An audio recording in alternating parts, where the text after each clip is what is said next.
marca luego la elección nacional. Por eso, un estudio revela este importante cambio en el mapa electoral porteño y alerta sobre el crecimiento del ausentismo. La consultora política es Novarum la que ha hecho este estudio. Francisco Magán es uno de los directores. Hola Francisco, ¿cómo te va? Fernando Galván te saluda, buen día. ¿Qué tal, Fernando? ¿Cómo te va? Un placer la comunicación. Bueno, Francisco, el tema del ausentismo es moneda corriente, ya no solamente en la Ciudad de Buenos Aires, antes había sido nosotros en el caso de Salta, donde en la provincia en promedio fue 58%, en la capital 62%, con lugares donde se votó mucho menos todavía, 43% en Orán, por ejemplo, pero después lo vimos en la Ciudad Autónoma de Buenos Aires, ¿no? Donde se supone que la situación es más cómoda, los lugares de votación son más cercanos, no hay tanta dificultad y la gente decidió no ir a votar. ¿Qué es lo que Sí, sí. están leyendo? ¿Qué es lo que nos está pasando a los argentinos con esta negativa a ir a ejercer nuestro derecho de votar? Bien, particularmente en la ciudad de Buenos Aires estamos con un escenario en el cual sí participó aproximadamente el 53% de Uh-huh. los votantes habilitados. Eh, Particularmente hay un fenómeno que es un sesgo considerable a nivel socioeconómico, ¿no es Uh-huh. cierto? Cuando uno ve el mapa de votación, se encuentra con que las regiones de nivel socioeconómico más bajo tienen en promedio una participación menor. Si lo vemos en términos de abstencionismo, nos Uh-huh. encontramos con que las clases altas y medias están entre un 41 y 42% de abstención, los niveles bajos están en un 53,3% a nivel promedio. Uh-huh. Entonces, la abstención, por lo menos en la región capital, se ve claramente sesgada por el nivel socioeconómico y a Sí. su vez también hay un fenómeno particular de la población migrante, que Uh-huh. a partir de la reforma del Código Electoral en el año 2018, que tuvo una implementación paulatina y relativa en la elección del 21 y ahora en la elección del 25 de forma completa, no tienen que realizar un trámite para ser Sí. incorporados al padrón, hay un autoempadronamiento. Uh-huh. Esa población particularmente engruesa además el padrón general, generando que el número de participación se vea impactado, ya que es una población que también específicamente tiende a participar menos que el Sí. ciudadano nativo argentino. Uh-huh. Te pregunto, también, así como la van desgranando, ¿también se nota la participación o no participación de los más jóvenes y los más viejos?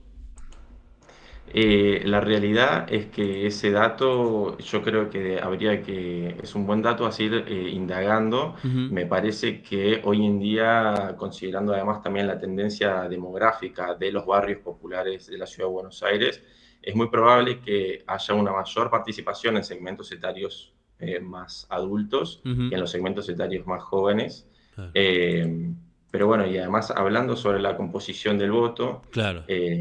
particularmente en el estudio que realizamos desde Novarum, analizamos un poco lo que es la composición socioeconómica de cada uno de los votos. Claro. En esta cuestión de mayor abstención en los sectores de nivel socioeconómico bajo, también vemos que la Fuerza Nacional, la Libertad Avanza, el actual oficialismo nacional, que salió ganador en el distrito de la Ciudad de Uh-huh. Buenos Aires, tuvo una migración, ¿no? De un voto de los sectores altos, que Claro. originalmente tenían identidad pro, acá eran Claro. oficialistas porteños, hoy en día Silvano Pelato sacó 15, casi Sí. 16% el domingo de la semana pasada, Uh-huh.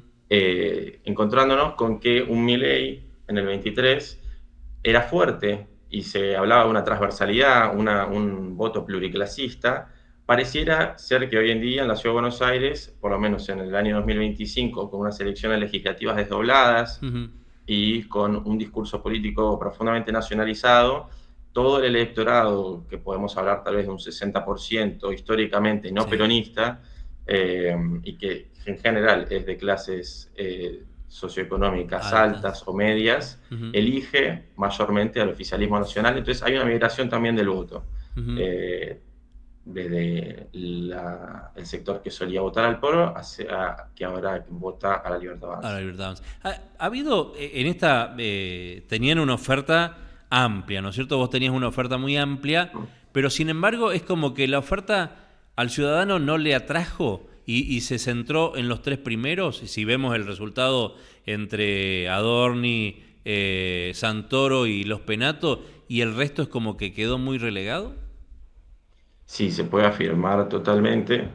Nosotros observamos que es una elección muy particular porque tenés una Sí. fuerza política nacional centralizada, Ujú. pero el oficialismo porteño, que durante los últimos 20 años se podría decir que iba coalicionado con la Unión Cívica Radical, la coalición cívica, incluso desprendimientos propios del mismo PRO, como Ujú. puede ser la Fuerza Horacio Rodríguez Larreta, ahora era una oferta electoral profundamente fragmentada. Sí. En esa fragmentación, sí, se centralizó en las tres primeras fuerzas Ujú. y, si se quiere, cada uno de los partidos, ya sea oficialismo nacional, la Libertad Avanza, como el PRO, el oficialismo porteño, tenía sus desprendimientos estructurales, por así Sí. decirlo, fuerzas que en su momento habían Claro. sido parte de las fuerzas principales. Ujú. La Reta para el PRO, Sí. que demostró tener un rendimiento y capitalizar algo Ujú. de un sentido tal vez circulante relativo a una gestión que empieza a estar erosionada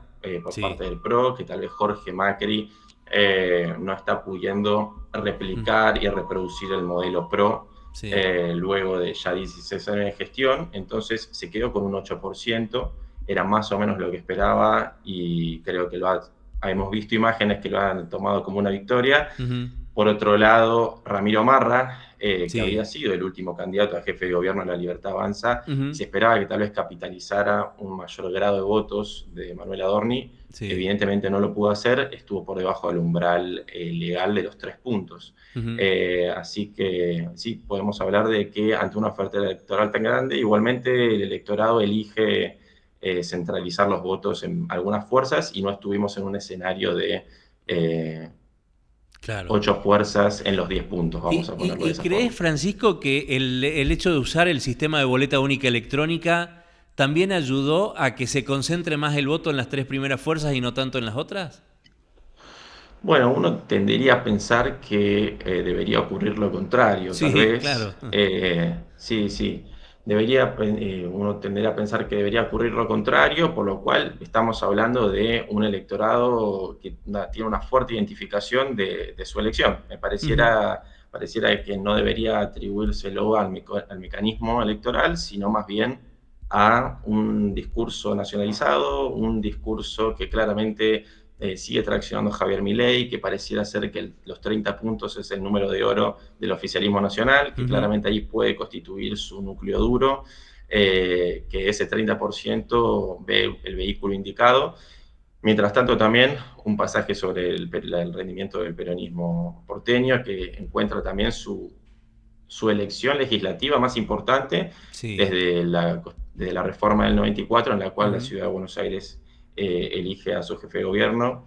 En las elecciones legislativas, que obviamente la participación y también el rendimiento de las diferentes fuerzas suele ser menor, Sí. eh, encuentra al peronismo con unos 27, casi 28 puntos, no pudiendo darle una narrativa de victoria. Pareciera ser que efectivamente había una expectativa de ser la fuerza ganadora, Ujú. pero que de todos modos se consolida como principal oposición. En general tendría a estar compuesto su voto por sectores de nivel socioeconómico bajo. Vemos que igualmente esa es la tendencia, Ujú. aunque de todos modos puede romper la frontera de las comunas 4 y 8, que son las del sur de la ciudad, Ujú. puede crecer hacia sectores medios, Sí. Comuna 9, Comuna 15, Comuna 3, Comuna 5, ese es todo sector céntrico de la ciudad de Buenos Aires, eh, a lo cual, bueno, también vemos que se consolida esa oposición Ujú. al PRO y veremos qué es lo que sucede de aquí en adelante, dado que, bueno, es una decisión, la del peronismo también, de profundizar en un armado profundamente local, con una identidad local, mutando Claro. sus colores, mutando Ujú. en sus elementos nacionales, si se quiere. Claro, porque Santoro estaba en el momento difícil, ¿no? ¿Cómo explicar soy Santoro, no soy kirchnerismo, digamos, ¿no? Como para tratar de mantener ese núcleo que él tenía. Sí, sí, yo creo que ahí ha encontrado una posibilidad de crecer en sectores medios. Evidentemente, siempre ha sido un territorio adverso para el peronismo la ciudad de Buenos Aires. Creo que en esta cuestión del armado local Ujú. deberá seguir construyendo paso a paso como se ve en la evolución de las últimas elecciones legislativas. Creo que lo que corresponde es hacer esa comparación, ¿no? Elecciones legislativas que tienen una dinámica diferente a las ejecutivas con un 17, con un porcentaje en el 2017 del 20, en el Sí. 2021 del 25% Ujú. y ahora en el 2025 del 27%. Sí. Veremos cuál es también la suerte de la fuerza que hoy salió ganadora, Ujú. que está muy anclada a su devenir nacional, su discurso es nacional. Vemos que claramente sus discursos en cada uno de los armados locales está profundamente nacionalizado, pero porque ha sido la lógica en la cual ha Eh, construido sí. desde el 23 y un PRO que además veremos si puede revertir la situación después de la erosión que tiene su gestión. En esa línea, así como te preguntaba de Santoro, digo, ¿no? Santoro personificó él o protagonizó él la elección. ¿Fue Adorni o fue el sello el que movilizó? Yo te haría la pregunta, si fue Adorni, fue el sello, fue Milei. Sí, claro. Creo que el Ujú. eslogan de campaña, de fin de campaña diría particularmente, fue muy conocido, Adorni es Milei. En Claro. esa homologación de candidato con referente nacional, pareciera que encontraron un éxito y Ujú. pareciera ser que además el sello de la Libertad Avanza también tiene algún peso específico en la medida en la cual Ramiro Marra, un candidato que también Ujú. para el menos politizado, el elector menos politizado, también podría generar algún tipo de asociación con el Sí. oficialismo nacional, era Ujú. el candidato por fuera de la estructura oficial y eventualmente tuvo un devenir negativo. Ujú. Y de cara a lo que viene al 26 de octubre, la elección nacional, el 30 es un núcleo duro ya de la Libertad Avanza, casi 30 también un núcleo duro de Santoro. ¿Puede haber ahí variaciones? Bueno, vos explicabas recién, puede alguno cosechar un poco más del centro de Buenos Aires y demás. ¿Cómo van a jugar el resto? ¿Van para uno, para otro o se mantienen afuera? Bueno, me parece que también el devenir de las elecciones nacionales tendrá mucho que ver con la conformación de los frentes. Ujú. Claramente esa es una duda que tenemos tanto en provincia de Buenos Aires, en la elección nacional, en el espectro del centro hacia la derecha, que es lo que terminará sucediendo entre el Ujú. PRO y la Libertad Avanza. Lógicamente, este resultado del PRO en su distrito principal, en su bastión histórico, es algo que lo dificulta a la hora de hacer un cierre hacia nuevas elecciones. Ujú. Entonces veremos cómo se da la configuración de la política misma. Ahí podremos ver si se aglutinan más los números o menos, si seguimos Ujú. en un escenario de mayor dispersión. Me parece que en la medida en la cual el gobierno nacional pueda llegar en este sentido que tenemos hasta ahora, 26 de mayo, Sí. sin muchos mayores cimbronazos, sí hay algo tal vez de ese orden del 30% que nos viene demostrando que puede lograr. Por parte del peronismo veremos si particularmente en la ciudad de Buenos Aires tiene un armado similar al cual se dio en las elecciones locales o si cambia un poco la impronta de la identidad, considerando también que es una fuerza que no ha logrado ganar en un escenario que tenía muchas condiciones Ujú. favorables, tal vez Sí. inéditas, en lo que refiere al resto del espectro político. Claro, yo te decía recién, ¿no? Lo de Santoro. Y ayer habló Cristina. En tanto y en cuanto Cristina sigue hablando, ¿le hace el favor a Milei? En tanto y en cuanto siga En hablando, contra de Milei, digamos, dependiendo de qué ¿no? O sea, temática. marcando la dicotomía esta de amigo-enemigo, la grieta, ¿no? Sí, bueno, yo no sé si le viene bien o le viene mal a Milei que hable Cristina. Me parece que claramente son dos polos en los cuales todavía orbita la política indefectiblemente, por lo cual veremos cuál es el nivel de incidencia y cómo se vincula el uno con el otro en función de qué participación tenga cada uno, cuánto involucramiento tenga cada uno en las respectivas campañas y considerando que también que a nivel nacional podemos ver que en la evolución histórica, electorado que ha sido en algún momento kirchnerista en el ciclo 2003-2015, hoy en día se encuentra votando a La Libertad Avanza, incluso si uno se detiene Ujú. a ver el discurso de ayer de Cristina Fernández de Kirchner, Sí. encuentra la reflexión sobre por qué hay un electorado que en su momento eligió a Milei, que ahora no está volviendo a elegir al peronismo. Me parece que esa es el análisis, o por lo menos la variable de análisis que nos debe desvelar, pero porque han sido opciones electorales que han podido canalizar la opción de los niveles socioeconómicos más bajos de la República Argentina, y que Ujú. en este contexto que no encuentren asidero sería un problema realmente grande. Francisco, la última. Arranco o termino con por donde empecé. ¿Qué tiene que cambiar o qué tiene que pasar para que la gente vuelva a votar, vuelva a concurrir masivamente a votar? Es una gran pregunta. Creo que Sí. si tuviera la respuesta, tal vez no estaríamos teniendo esta conversación, pero bueno, me parece que hay un desencanto con la política que es evidente. Tal vez venimos de ciclos de tal vez 3 gobiernos consecutivos que no pueden dar una respuesta contundente al pasar socioeconómico de los y las argentinas.